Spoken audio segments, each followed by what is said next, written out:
Seeing as how my buddy TJ was coming over to finish building his Precision 308, we decided to make a video on installing this Odinworks MLok rail. Seeing as how the two videos that show the installation of this rail aren't that good.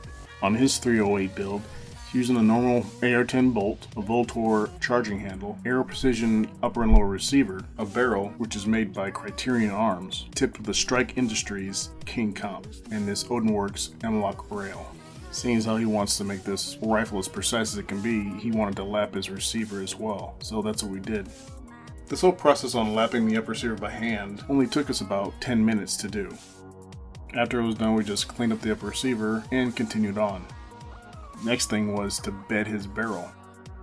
He wanted to try out the same bedding compound that I use, which is that Indian head gasket sealer. Now we wrapped the barrel in a rag again to make sure it didn't get onto the barrel, and we coated the outside of the barrel extension pretty good.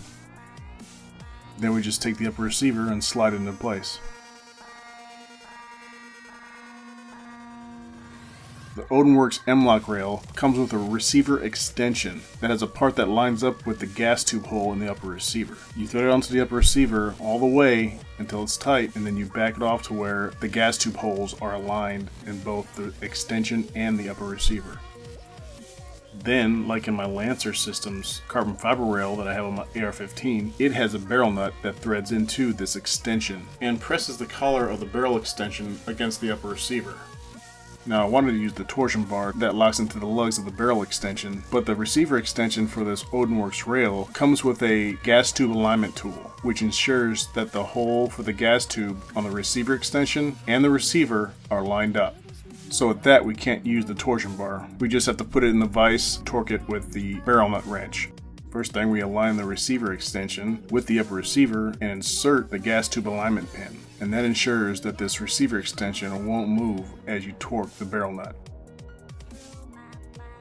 Now it just so happens that the barrel nut wrench that I got from my SLR Rifleworks Solo Ultralight rail from my 6.5 Creedmoor also fits the barrel nut for this Odinworks rail, so we're going to use it.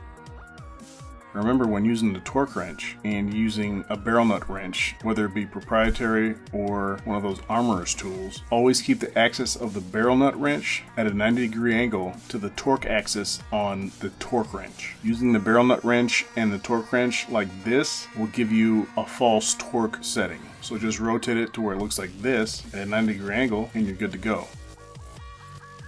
Now we torqued and loosened this barrel nut about 3 or 4 times. Then we loosened it and unthreaded it all the way and put the thread locker that comes with the Odinworks rail onto the threads. We thread the barrel nut back into the receiver extension and torque it one last time. And I believe we torqued it to 50 foot-pounds. Then we pinned the gas tube to the gas block, and I installed the gas block on the barrel, which was a tight fit, but slightly rotating the gas block back and forth as I push it on made it easier. Then I looked down the barrel to make sure the gas block and the gas tube were aligned or timed properly at the 12 o'clock position. Then I put some blue Loctite on the set screws, and you guessed it, torqued it to the German spec, good and tight. Next, you slide the Odinworks rail onto the receiver extension and make sure that the 6 holes for the attaching hardware are lined up.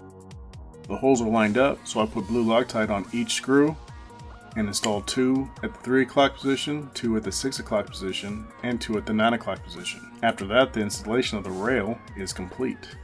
And now all that's left is to install the Strike Industries King Comp onto the barrel. Now, besides the crush washer, I used a couple of shims to make sure that the muzzle brake would be timed properly. And that was it, pretty simple. Well, I hope you enjoyed the video. If you did, give it a like. And don't forget to subscribe, and I'll see you next time.